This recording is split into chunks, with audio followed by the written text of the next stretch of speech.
My name's Dennis. I've been a teacher for Kaplan for over 14 years, and I've had the pleasure to work with the ACT over the last few, really kind of honing our programs and finding ways to reach students where they are. And I'm joined today with Ashley Menka, who is a director at the ACT. And we're going to go through a lot of different topics to try to give you as much insight and perspective and context through the different things we're working on to really try to help students get through this year and beyond. So just real quick, logistically, if you want to throw us a quick hi in the chat, get used to it. Tell us where you're tuning in from. We'd love to hear from you and plug you in. This is a pretty intimate session. So any questions you ask, we will try to address during the time that we have. And if you notice in the poll next to the chat, you have an opportunity to actually type in your concerns anonymously as well, just in case you are a little I guess keyboard shy. Is that the term, Ashley? And in any case, so. Yeah, we'd love to get you in the game and hear your thoughts and hear what you are thinking. But that being said, Ashley, you want to say a quick words of hello?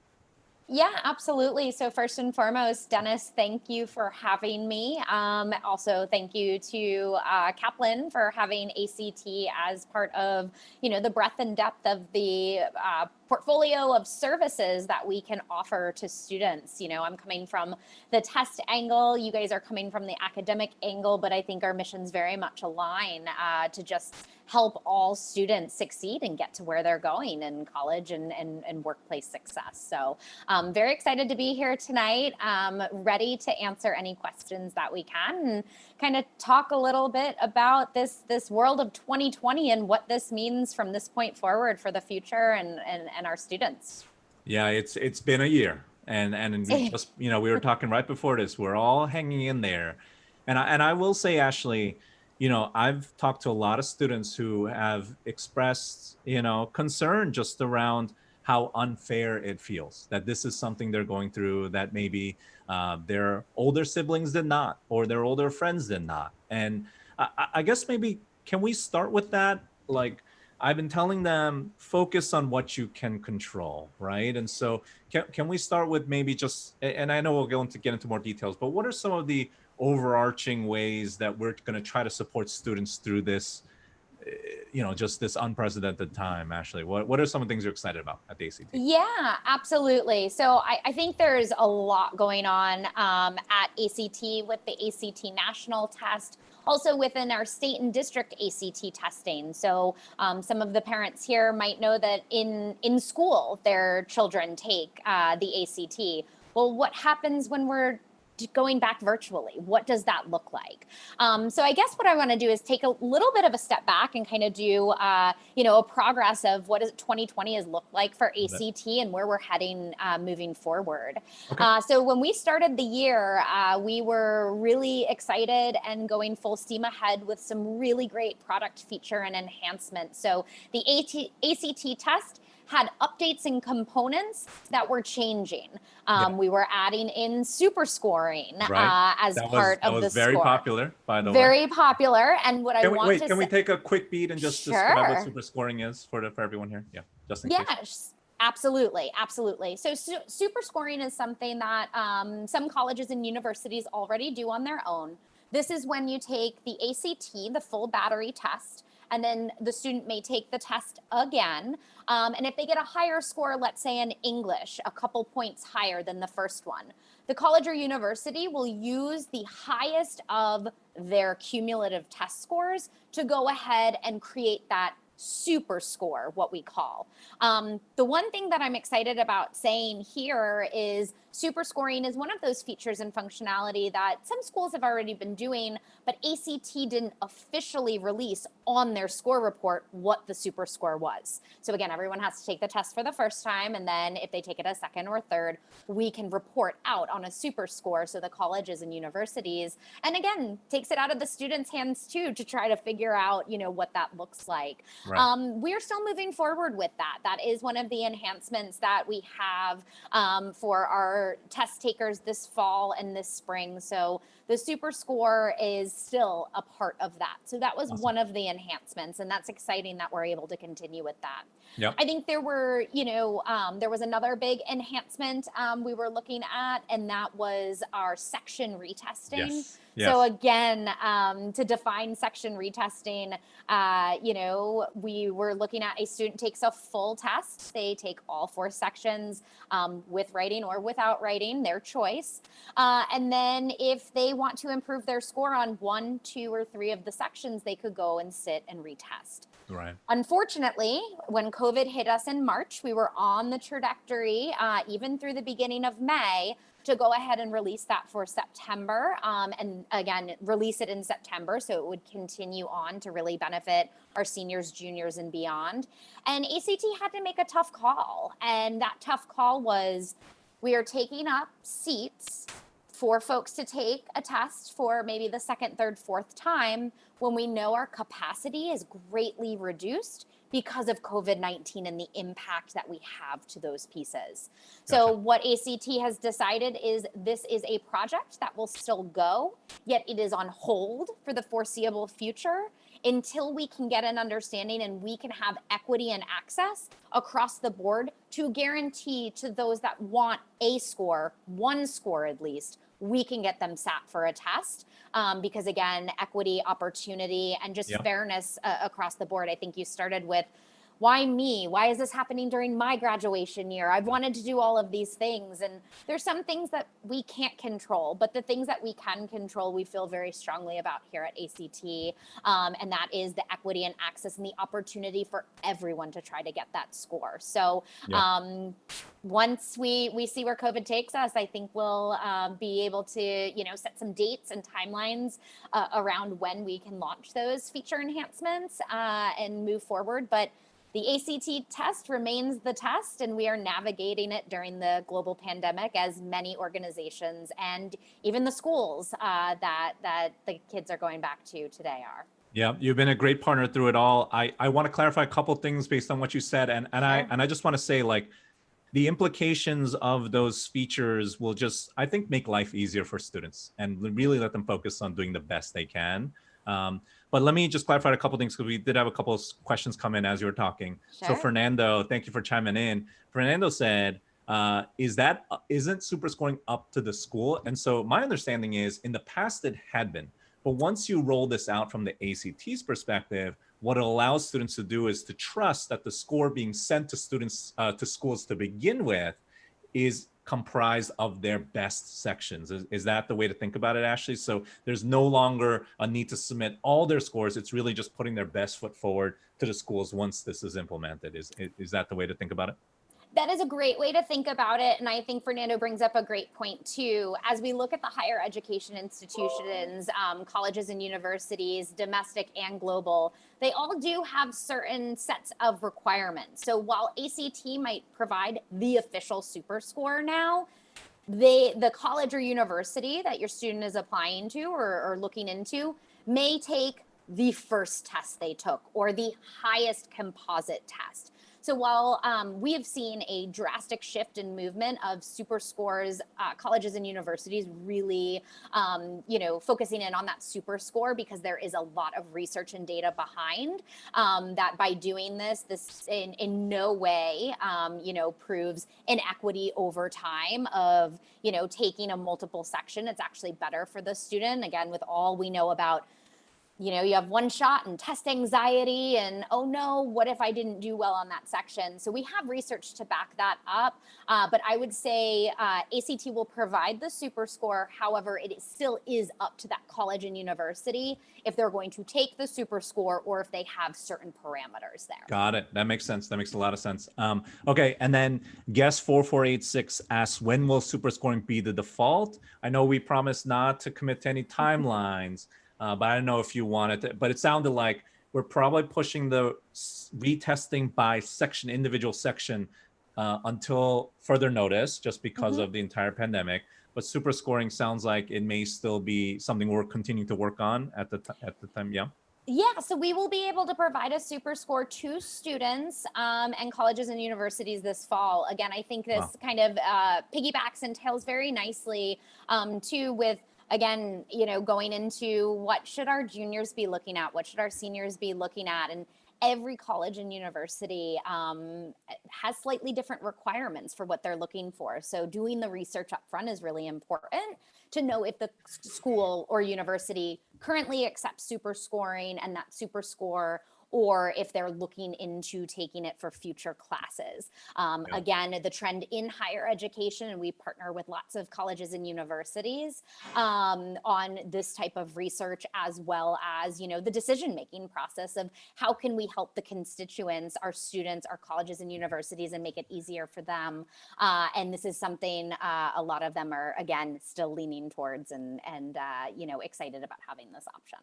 Awesome. Awesome. And you've been so helpful so far. I hope the parents here feel the same way. I'm going to keep moving because we've got actually a bunch of questions coming in through the poll itself. Here's one curveball for you, Ashley. You ready? Ooh, So no. It's a good one. It makes sense because it goes back to your whole thing about researching schools and figuring out whether they'll take the super score or not. But there's another thing we need to research about schools this year, which is, are they going to be waiving scores, period? Right?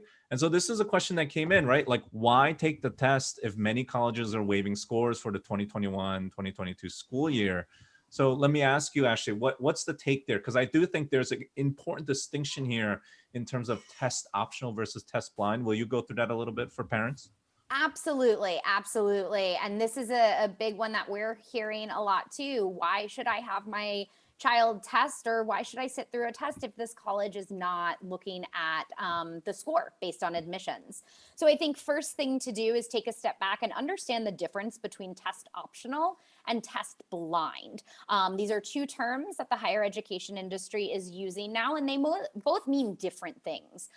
Test optional is if your student has a score for the ACT or the SAT, and or both of them, they have the option to submit it with their application package. It will be looked at and it will be part of the consideration set still because it is optional. However, test blind, schools that have gone test blind, like the University of Chicago and several others, test blind really looks at this as, don't submit your score. If you do submit your score, we are not taking a look at it, right? Yeah. and we're not going to use that as part of your admissions package and criteria. Gotcha. Now, even with the caveat, though, for example, the University of Chicago, who does their admissions based on test blind, so not needing a score of SAT and or ACT, there are still scholarship opportunities within the school, merit-based scholarships and external scholarship opportunities, still looking for the score as a decision criteria. So I think that's one big piece that folks should keep in mind. That makes sense. I mean, it sounds like the answer I've been giving our students, which is you should plan to take it, because at the end of the day, it will only be an advantage if the school is test optional, which is, like, especially if you can perform to the best of your ability. And actually, I'll come back to that in a little bit because it ties in really nicely with another question that just got asked. But also, to your point, there are going to be other reasons why it might be important to have an ACT score on hand for scholarships. Also, what if in a couple of years you want to transfer, right? Most transfer programs definitely take your scores into account. I think there are, this is the time to take the test. It's a good quantitative measure of your ability, and it's one that you can really, dramatically change with a little bit of work and a little bit of, commitment. So, okay, that's great. All right. So then to that end, if the plan should still be to take it, we have a guest from San Diego here who's saying, do you think the ACT might offer an online at-home version of the test at some point, right? Because, and I'll kind of double it up, right? Like, because we've got a questionnaire. It's like, I don't know when to prep when we don't know when the test might actually happen during a busy junior year, right? So, like, what can we say for parents, like in terms of, that topic, online testing? Yeah, absolutely. And this is something, even pre-COVID, ACT was in the discovery phase on. It is something that we're being asked to critically look at. What does ACT testing at home look like? What does a computer-based model at home look like, and not just in the test centers? Because that was also on the roadmap and trajectory, and that had taken a pause. So the good news that I have for everyone is ACT has not stopped any work whatsoever. in the continuation moving forward on determining what that solution is for ACT online testing at home. We are in hopes, again, I won't put any dates around anything because of the fluidity of the COVID-19 situation across the globe, but we are excited that this winter we are going to do some pilots in areas, and again, we will notify students and individuals and parents, even for small group pilots and things like that, for this to happen. We are still a high stakes assessment. So what's very important, but behind taking a high stakes assessment is how do we ensure that we can have the consistency and the remote proctoring, where currently if the student takes the test, at a brick and mortar facility or a high school, there's a proctor or two in the room, making sure nobody is cheating or looking under their desk, or it is the actual person taking the test. And so that is absolutely something, and that's the big discovery phase that we're in and we're progressing forward on, is how do we do this with fair equity and access, as well as just making sure that we have the right security. Right, test security is a big deal, Test security, absolutely, because what we don't want to do is dilute, the testing experience, because it is a high stakes. This test means a lot to our students and our parents and our higher education institutions. I think one more thing I would probably say on this one too is, talking about equity and access. ACT is a nonprofit, and something that is very tried and true to our mission is this is not the test for only the haves and not the have-nots. So as we look at an ACT online test or remote proctoring, we want to be able to ensure that students that may not have the means to have a home computer or the right browser per se, or solid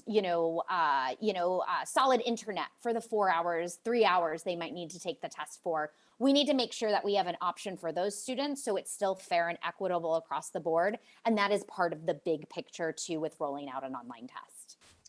Okay, great. That's awesome. That's really helpful. So full steam ahead on the online testing, no timelines yet, but hoping to be able to support students as soon as possible.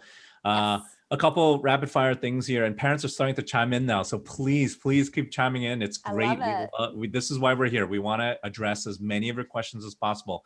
Guest 4486 says, for some, the delay in test options penalizes students who need it for funding placements, such as community college or state colleges. The funds do not go into effect until the semester after taking the test. And I'm sure that's the case. And I know that's one of the reasons why, Ashley, we're working towards this. Also, I can't speak for those community colleges or state colleges, but I'm sure everyone is going to reassess once this happens, and look at their policies over the next few weeks and months. So I'm sure we're going to be continuing to hear more and more news during a very fluid and unprecedented time. I think, Dennis, one thing I'd love to share here too for the parents, and even a lot of our higher education institutions and even high school counselors. We had a great conversation with Kaplan and ACT last week with high school counselors, and not a lot are familiar with our ACT on-campus testing. This is at community colleges and at some colleges. So for example, the University of Iowa is one of those colleges. Let's say for a reason the student could not get their ACT test score in time. During their freshman year, they can work directly with the college and take the test at their college or community college. Again, this is an institutional, area of opportunity, so that community college or that university brings that to the students. However, it's a great question to ask, especially as we're looking at my aid is based on this score and I can't get it. Is there an opportunity, again, for the institution to be able to host the ACT for those students as well? So again, just something to put out on the table right now, again, more institution by institution based. However, it's an option that could be applicable for some by just asking the question. That's very good to know. Again, focus on what you can control and do the research, right? Reach out. Everyone understands what you're asking about. And sometimes it'll be hard to get that information out to everyone when it's so specific to an individual institution, right? And so if you are in your local area and you have questions, they can definitely provide the most up-to-date and relevant answers. So I think that's actually a great point, Ashley. Great. And then just confirming in the chat, fee waivers should always go with their school counselor. That's there. We put a couple of resources in there, and then here we go. So I want to cover all questions here, Ashley. It says the Go for it. CFT test went seamless in March online with the parent proctor. You've had 5 months. What is taking so long? I think we covered some of that already with some of the need for test security across a very, a thing that measures nationally and even internationally, right? For students abroad. But are there any challenges you faced in particular? I think it really just stems from the fact that you need to provide equity and access and a consistent experience across the board. Would you say that's the case, Ashley, or is there? Yeah, absolutely. And again, please know we have team members and staff at ACT that literally since the pandemic hit mid-March and kind of turned our world upside down for spring testing and summer testing and now going into fall testing. We know how critical this is, and we have been working around the clock on different types of contingency plans, execution plans to, again, stand behind our mission and do best by the student and what we can offer. I think some of these pieces, sound easier in nature until we look under the hood to figure out, are we serving one of our customer bases or can we serve everyone? The other thing too with online testing at scale for an ACT national test, there are things, again, a peek behind the curtain or looking under the hood. There are only so many official test questions per year, per cycle, per test form. Test questions have to be retired. We have to cycle in new ones. And again, that takes time too, to make sure that we've got, all of the right pieces in play for fair and equitable testing across the board. So please do know ACT is working literally around the clock to make this happen and do as much as possible as we can for the students. So yeah, I'm with we're you on there. it. Yeah, I'm with you there, Ashley. I mean, scale is probably the key word here when you're Yes. talking about the millions of students you need to support. And I've heard great things, and I agree with Guest 4486 that we do need to change. But parent proctor, I mean, that's tricky. I think there's a lot that you have to get into to ensure that everyone is having a fair experience, especially on a test that can open so many doors for students. So, but please keep providing that feedback. Would love to keep addressing it. I definitely don't want to make it sound like we are avoiding any questions by any means. Not at all. Bring them on, because again, I think that's it. We need to be honest and transparent at where we're at. So, and this feedback is very, very helpful for us too at ACT to take it back to our teams. So keep it on. Love it. I've got another one for you. It might, I don't know if we'll see. Will priority be given to seniors in the fall registering for ACT since there are limited test centers and capacity? I'm guessing that one's a fluid one. I don't know if you have any thoughts there. Yeah, so I have lots of thoughts, also lots of facts too to share with the group. Awesome. So during our summer testing, so again, kind of a moment in time in history, ACT postponed the April test date.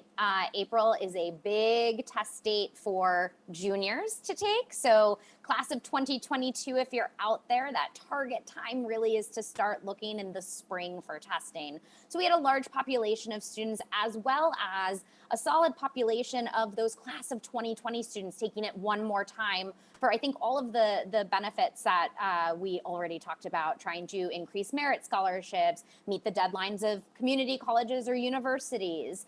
And so we had to postpone that April test due to COVID-19. We did successfully run a June test and a July test. These were much lower in our numbers.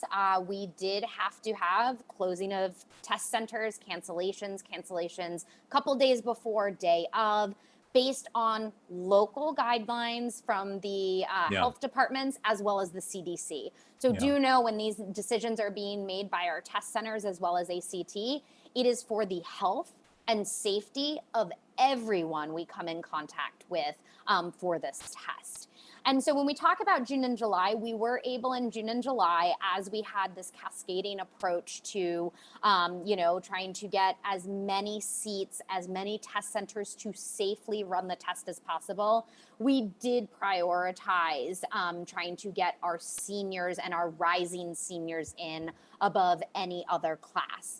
Got As it. we come up to September here in October, I'm proud to say again, the working around the clock doesn't stop, and we continue to add test centers, test sites. We have 3 dates in September, 4 dates in October to take the test. So while we do know test centers are filling up a lot of major metropolitan areas, ACT is also working on solutions for what we're calling pop-up test centers at scale that ACT can run and manage if schools are impacted by COVID. So I would just say with that, we feel really good about the capacity that we do have. We also know it's regionalized. I would continue to encourage folks to check on, make an account on My ACT, even if they're not ready to register yet, to kind of look in their area where those seats can be found. And again, don't stop because you've gone in 1 or 2 times and don't see a test center in your area. We are continuing and constantly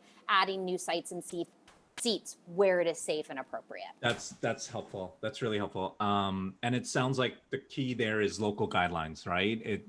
This is not, that's really what you have to abide by. It's safety comes number one. I think all the parents here know that, but I'm sensing just a little bit of frustration from folks just because of the implications of, again, what the test could mean for everyone. In fact, guest 7617 says, will the 9/12 test actually happen? Well, we'll have to, see how the guidelines play out. I'm guessing you're going to do whatever you can to try to support these students. And if, the fact that, anyway, we'll have to see how the guidelines play out, right? Yeah, and again, we're doing this, on a rolling regional localized basis. So, when we look across the board, we are not in the plans to cancel complete test dates for the globe or for the United States. We're looking, where is it safe, where is it appropriate to test to help those students get those test scores. And in that parallel path, the students that have been displaced because of their area potentially being a local hotspot or they don't have the test center coordination, ACT is coming in and really looking to solve for as much as we can to help students get that really important score. Awesome. Please, parents, please keep your questions coming. Ashley, it's already been 28 minutes. Time is flying. Look at that. Time flies when you're having fun. Maybe we should have made this even longer. We could have done 2 hours. I just want to share, guest 4486 just wanted to share, I wanted to share their point out loud that they feel that the reality is that our juniors will need to do this online in the spring of 2021. And again, to your earlier points, Ashley, it sounds like we're exploring all different avenues to try to get whatever, again, respond to whatever the situation is at scale while ensuring equity and access and test security, right? Is that the right way to think about it? Absolutely. I think that's helpful to look at it from like a big picture perspective, because, when I talk to individual students, really all you hear is about their very individual situations. And I'm sure there's a lot of research they could be doing to kind of support themselves in that time. And that maybe that's, let me take a moment here, Ashley, if you don't mind. Like, we've had a lot of questions coming around like when do you study, what, how much time do you prepare, how do you prepare? And I've been blessed over the last few months and years to work with ACT, but specifically on an on-demand asynchronous product that we've partnered on together.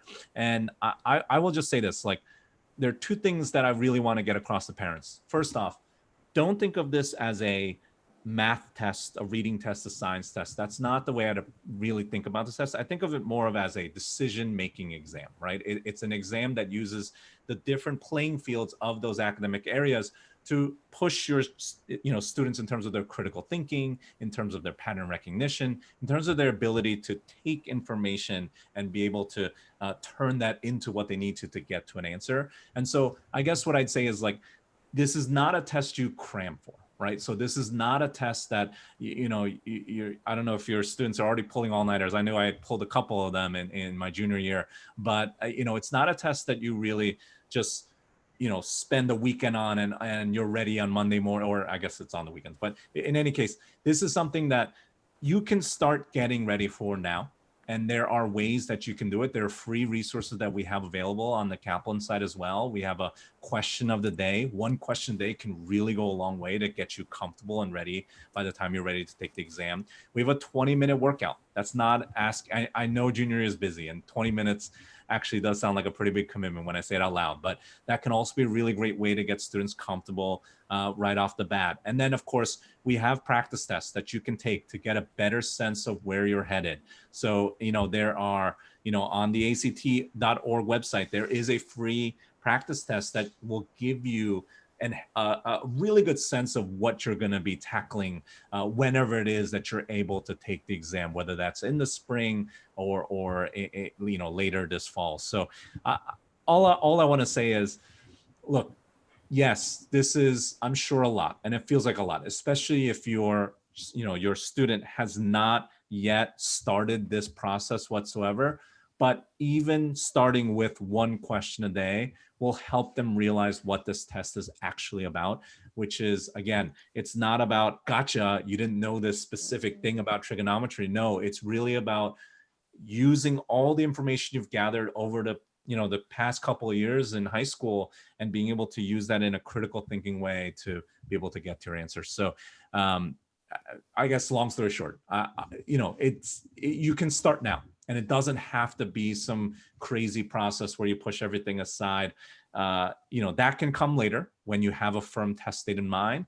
But really think about, how do you just start getting your student comfortable with the different questions they'll be facing, and there are a lot of ways to do that for free.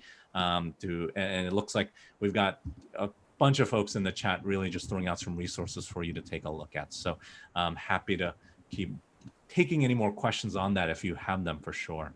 Well, Dennis, I actually have a couple questions, if you don't mind, on that. Okay. Just from the perspective of the parent's view, as I am navigating this new world and have a child going to school, studying online. I love what you said about a little bit can go a long way, and doing those little incremental pieces. What do you suggest, especially so my child at home is weak in math, and we know math is going to be the area that we really need to brush up on prior to taking the ACT to feel confident going in. What are some resources, or what are some things that you would, encourage parents to start kind of layering into their child's new normal of education in this time? Oh man, I'm gonna need more time than this, but I'll give you some things to start with, right? So with math, a lot of folks think of it as a very straightforward, oh, you just need to study. But that word's loaded. A lot of times it's not just about the content at hand, meaning, yes, there may be some areas that you need to brush up on. There may be some parts of algebra or arithmetic that you haven't seen in a few months even, and it's something you're just not familiar with. And that can be part of it. But going back to the decision-making aspect of this test, use the questions to help guide your student towards what they need to work on, right? And so a practice test can be a really, really great way to better understand what challenges you'll face. One common thing we hear from students on the math section is, I know this topic area, I know this content, I just covered this last week in so-and-so's class, but I don't know where to start, right? And some of that can come from test anxiety. Some of that can come from just the unfamiliarity of these questions. So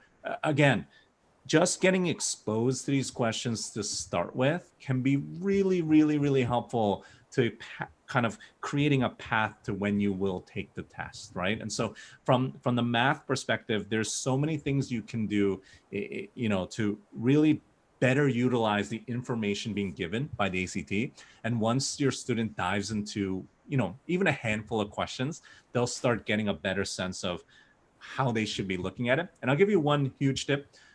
How do I put this? Instill in your students, and I'm sure you've done this, but as much as you can, have them really focus on growth mindset. And what I mean by that is, it's not about how they're doing now. It's really about how they're going to use the information and the mistakes they make now to be better in the future, right? I'm not good at this yet, right? That's the way that you want them to think about it. And so what I constantly tell students is do a question and then jump right to the answer choices and the explanation if you have to, meaning reverse engineering, right? Look at what you might have missed and don't get frustrated by things you're not good at today. That's the whole point of this practice, right? Getting the experience you need so that when you get to the exam, the catchphrase, as you know, teacher Farron, teacher Katie know, that I use in classes, no surprises. I always tell students that's why you're going through this practice, so that when you get to the actual ACT, you'll know what to expect, right? So Ashley, those are probably the big overarching things. For reading, so many times as students, we read for details and we read for facts, and we're kind of trained to memorize all those things. What I'd encourage you to do with students is to better understand why an author wrote something. And that can be an article, that can be a book. You know, there's literature passages on the ACT, but really trying to get into the underlying meaning of whatever it is someone or your student is reading. That can make a huge step in terms of not just their score on the ACT, but their reading comprehension, period, right? These are skills that they're going to have to use in college. And it's very different from the detail-oriented approach they might have taken in their social studies or their economics class or their history class or whatever. We're kind of taught to gravitate towards dates and specific things, but this is the kind of mindset shift that you're going to be able to see once you start working through these questions. Science, I mean, science is my favorite part of the ACT, Ashley, right? It's something that we don't have on the SAT, for example, right? And key differentiator for sure. Yeah, for what our I love STEM about students in particular. Yeah. Oh, yeah. I mean, that's a great point. Yeah. STEM is, it's a great way for students to be able to use their science. And I feel like I'm talking too long, so I'll pause after this. But, for science in particular, again, it's not about being someone who's in love with science or some scientist, whatever it is. It's not about that, right? It's about using information that you have and that is given to you in the moment, and understanding how to connect the dots to be able to turn that into an answer. And all of this is something that can be practiced and refined, and something that will absolutely transform the way your students just approach any problem in the future, right? It's not about just regurgitation of formulas. It's about seeing what they have in front of them and transforming that. And this way of thinking is something that can start now, right? And so if you can even just start with the question of the day, I think that can be a big boon to try to get where we need to. So really that's what I would say is big. To Carol's question about managing time while taking the test, that's a big one. I wouldn't start with that though, right? I would really, if I were to give you like the 1 minute answer, I would say always start with the easiest questions first, right? So you have a section, you have a certain amount of time on it. I instruct students to start with the easiest questions first so that they build up their confidence and they make sure that they get the questions they're supposed to get right. They get those right. Right. And then go through the ones that are maybe medium level, meaning the ones they know they can get, but maybe are going to take them a little bit more time. Then if they have questions left, sure, I mean, you want to try to do all of them, but at least they've covered the ones they know for sure that they can go right, rather than being bogged down by a hard, difficult question and then realizing and having to sacrifice time on questions they should have gotten correct during that section. So Carol, I hope that's helpful, but that's probably my 1 minute answer to time management. But overall, I would say part of that comes with just section testing and getting comfortable with the format. I know it. I remember how stressful it was. I mean, it was a long time ago, but I remember being kind of thrown in that environment and it felt like time was flying. But all of that comes down to, again, no surprises, getting that practice, being consistent, and we have the resources to make that available to students. So really, I hope that's helpful. So please, more questions as much as you can. Okay. Ashley, back to you. I feel like, no, they came to see you, not great. me, I think, right? No, this Let's is see. wonderful. Let me see, Ashley. I feel like there were a couple things from the poll earlier on that that we didn't cover. What's the best time to take the ACT as someone who hasn't taken it yet? That's a good one. I feel like we get that a lot. Do you have a take on that? Yeah, so our recommendation is really, again, because the ACT is constructed on what students are learning in school, by the end of their junior year, they should have all of the foundational skills to take that ACT and feel, again, prepared in what they've learned in their day-to-day education. I definitely still say prep with all of that because we have to go back to ninth and 10th grade types of math skills and things like that that may pop up on the ACT. So really the recommendation for a junior to take the test for the first time is usually in April, June, or July. One of the things too, again, if I had a crystal ball and I wish I could tell you what April 2021 will look like. However, our registration for the April, June, and July 2021 tests is already open. So again, if folks want to, talking about the test date keeps moving and there's so many uncertain dates and things, well, that is true. There are milestones that we can work forward and work towards with our students. So I would really encourage looking at that spring into summer and then giving the fall if the student wants to take the test again, retest in the September timeframe, October, contingent on what schools, early decision, application deadlines all come in. So, again, you can take the test more than once, feel really comfortable and confident, look at the schools to see if they're using super scores to know that you may want to take the test more than once and kind of plan accordingly from there. Yeah, I always tell the students, if you were one of the students in ninth grade algebra who were finished a semester and said, I'm never going to use this in my life, well, math karma has come to collect, right? And so, Yes. but on that point, I will say, again, don't make this about being able to memorize these things or remember these things from ninth grade.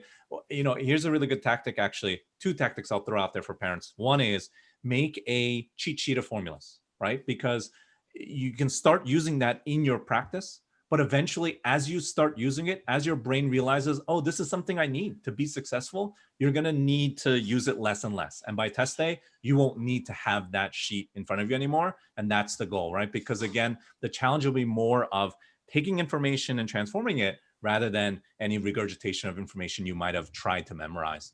And then second thing is, if you get questions wrong, don't throw them away. We have a tendency to kind of try to avoid mistakes as much as we can. We don't want to ever look at them.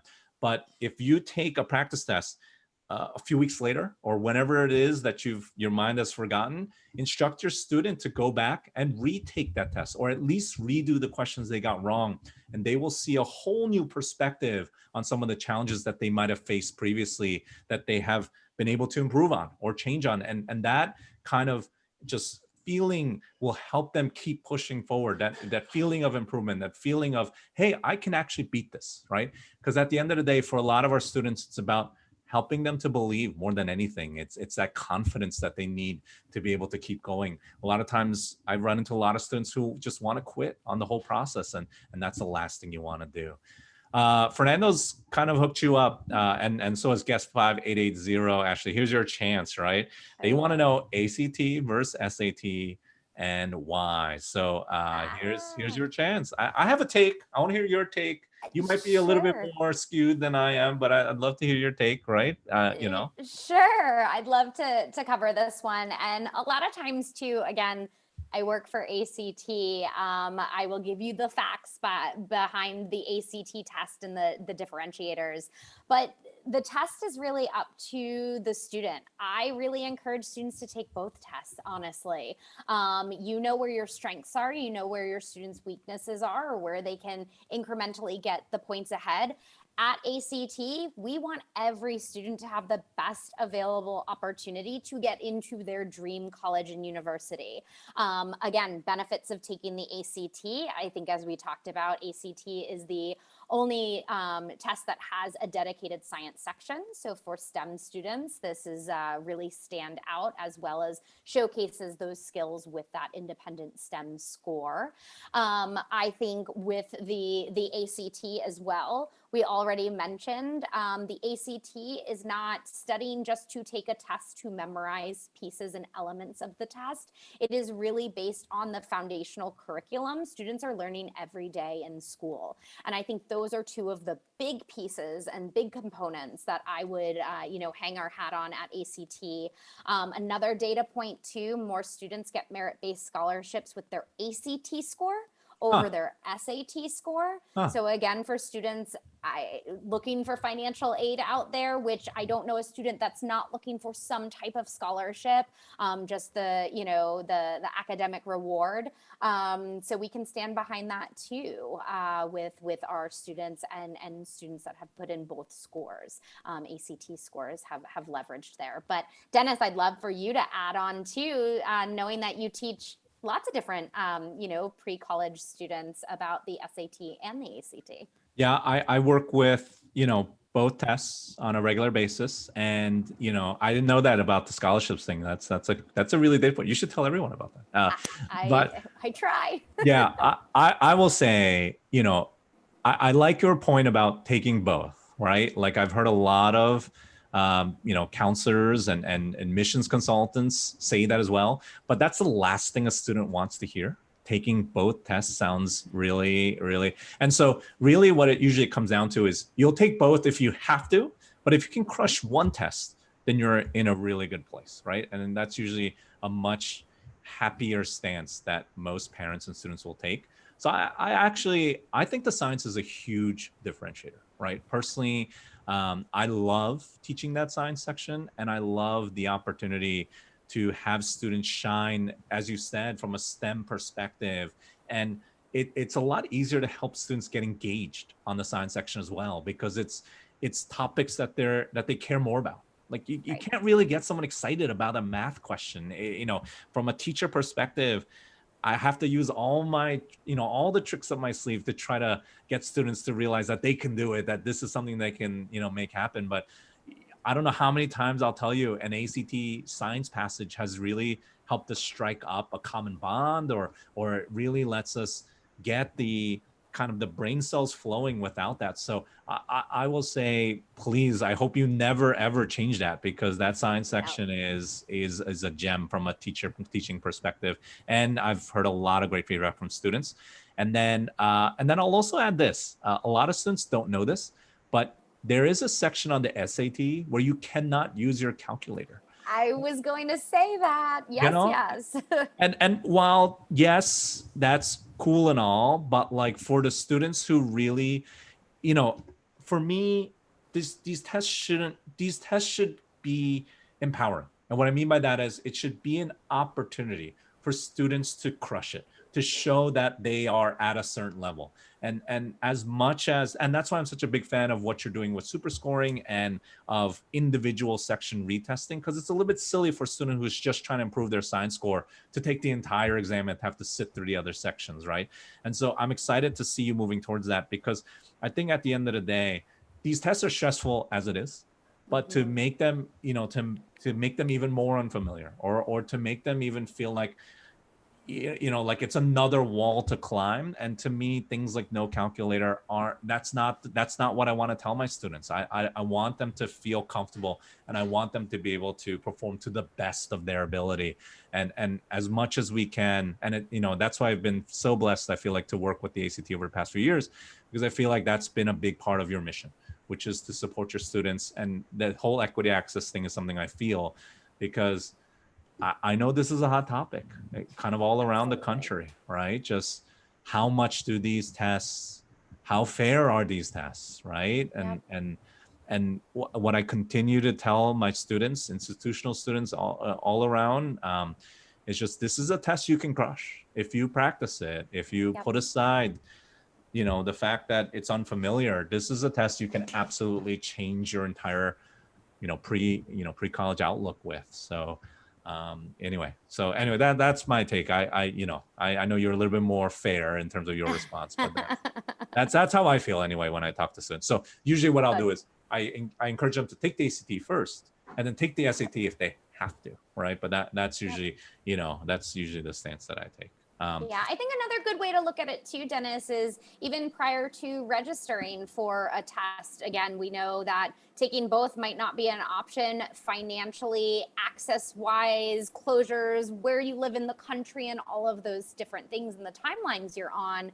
A really great way to start again is a free practice test. Take the free practice test of both, see which one you might be more comfortable with, and then to your point, really focus in and crush it on that one test and really own that score and own understanding the test inside out to go in with the confidence. Working for the ACT, I know it's high stakes, right? It is anxiety provoking, but that is not our goal in life, is to be high stakes or not high stakes, but just anxiety provoking. This is a gateway to your future. Right. And there'll be many other areas throughout college and your career where you will have to study up and be put in other high stakes situations. So it's almost that, one door to kind of get those skills under you by the studying, by the focus, and then, continue on your path. I think it's a great point. I think there are a lot of parents and students out there who view the ACT and the ACT as gatekeepers, and I don't feel that's the case. I really think it's more of, this is an opportunity within a couple months to dramatically, quantitatively change your standing as an applicant. Think about your GPA. Those are locked. Those are, whatever you've done, no matter what you went through, your GPA is going to be what it is. But with these tests, you have, with ACT, in the ACT, you have an opportunity to really be able to put your best foot forward. So that's always been one of the reasons I've felt really great about being able to help students get through test prep. Okay, a few more questions. We've only got about 9 minutes left, so I do want to cover these real quick. How can I help my students do better on the reading section? She varies greatly with their scores on that section. Sometimes she'll get a 32, 34. Sometimes she'll get a 24.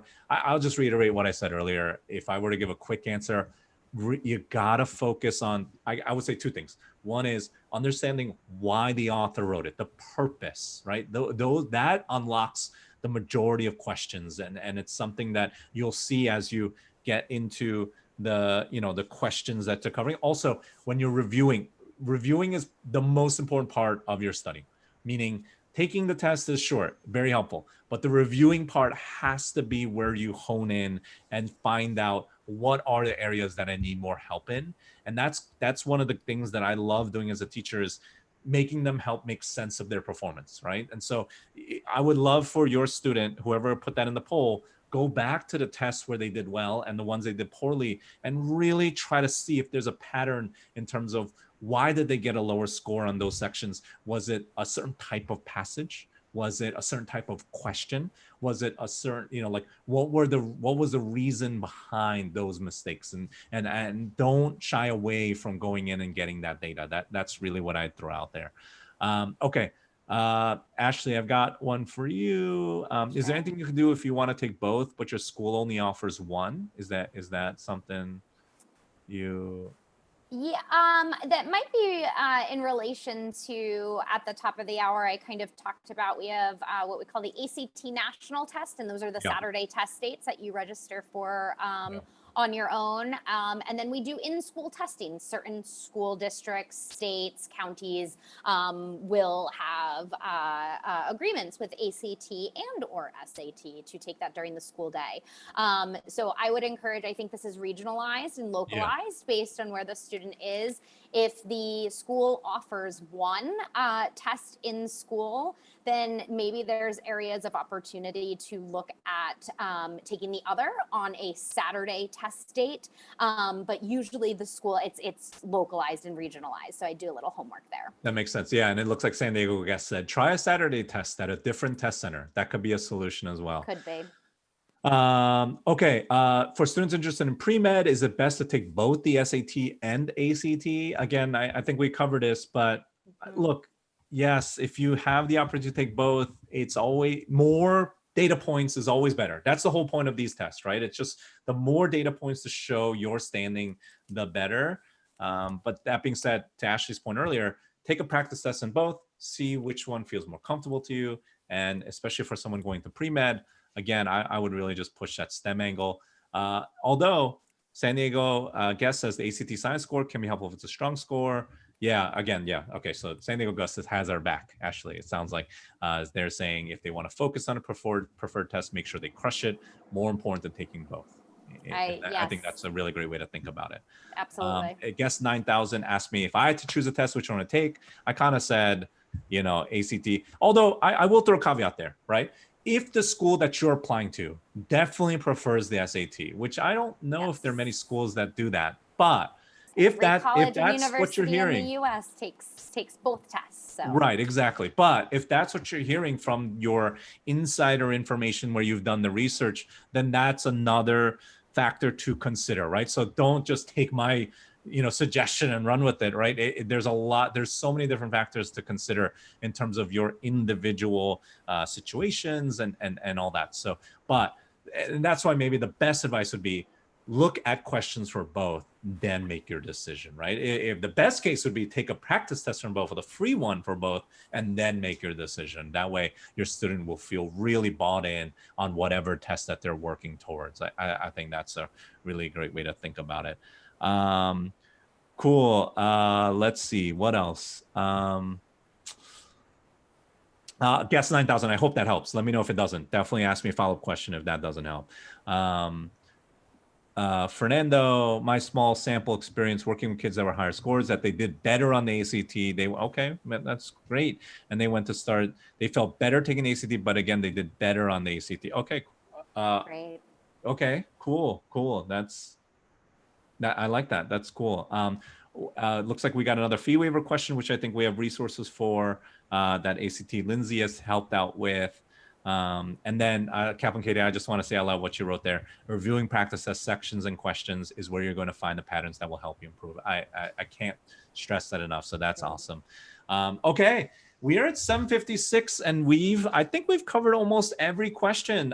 If you've got a couple at the gun that you want to throw in there before the buzzer, please throw it in. But thank you, everyone. Ashley, I want to give you space to say some final thoughts for sure. So any last words of support or any cool things you want to share with the parents that are with us here tonight?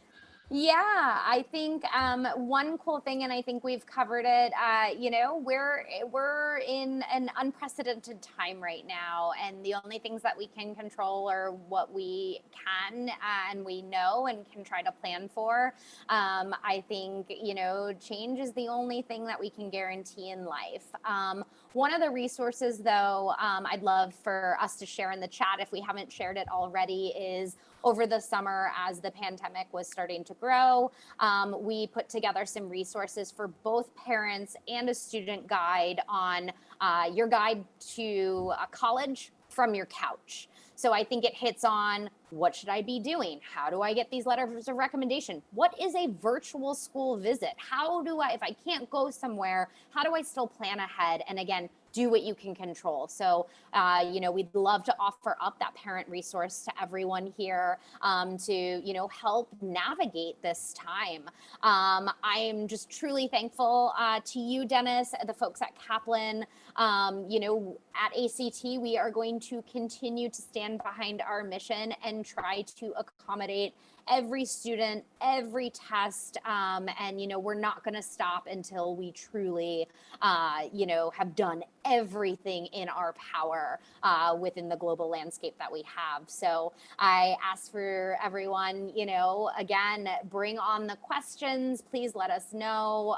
The dialogue has been super, super rich and enjoying tonight. And, again, we'll continue to navigate these things. I know it's cheesy because it was overdone in the commercials at the beginning of the pandemic, but truly, this is something we're all in together, is navigating the uncertainty. So, we just meet it with some humanized touch and keep going from there and hope for the best outcomes for everyone. Yeah, we're thankful for you, Ashley. Thank you for being so transparent and for sharing all this great information.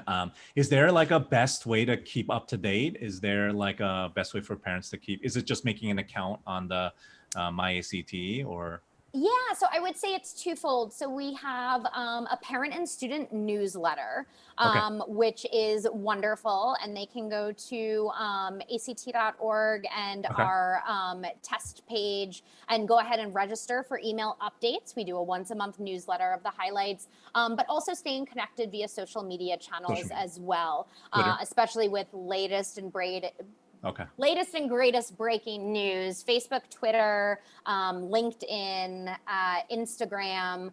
And again, we continue to, especially during testing with COVID time, so students looking to test in the foreseeable future, we do have a new landing page that we've created off of our homepage, act.org, Great. talking about FAQs, what does this mean, and going through all of the parameters that we're navigating daily. That's awesome. Okay, and then Guest 9000, I do think there's some overlap between SAT and ACT. So it is not super difficult to switch, but there are some nuances that you just need to be prepared for. So it's not going to be just like a thing you can switch overnight. So just keep that in mind. And again, you'll see that once you have your student take some questions, and you'll see some of the subtleties and differences between the two types. So just don't be surprised by that or caught off guard. It is 8 o'clock. We do have to say goodbye. If there is a message I would love for you parents to share to your students is, again, remind them they're not to blame. I've talked to a lot of students who feel like it's their fault, or oh man, if only I'd taken this test earlier before the pandemic, or whatever it is. And just remind them everyone is going through this time of uncertainty, and we're going to do whatever we can in this fluid situation to try to support. And that includes colleges, universities, the ACT, Kaplan, your parents, and just help them to, again, focus on what they can control, and really just let them know, as Ashley said, we're all in this together, and try to alleviate as much of that stress as possible. I mean, that's the reason why a lot of schools are going test optional, and that's the reason why there's a lot of different things to consider. And if there's anything we can do to support, let us know. We're here for you. We want to make sure we're here to support. And I hope tonight was helpful in getting a little bit more clarity in terms of what the next few months will look like. Thank you all again. Thank you so much for your engagement, your questions, and we hope to be again here soon, Ashley. Again, maybe next time we need a couple hours to talk about through all this. So I'm telling you, this becomes the series with Ashley and Dennis on Tuesdays. I mean, we can continue to answer the questions because things are ever changing and evolving. So just be patient and be kind. Well, it is 8:02, so Eastern time. We will let you go. This is Dennis and Ashley signing off. We hope to see you again soon. Let us know your questions, and we'll be there for you. Talk to you soon. Have a great night.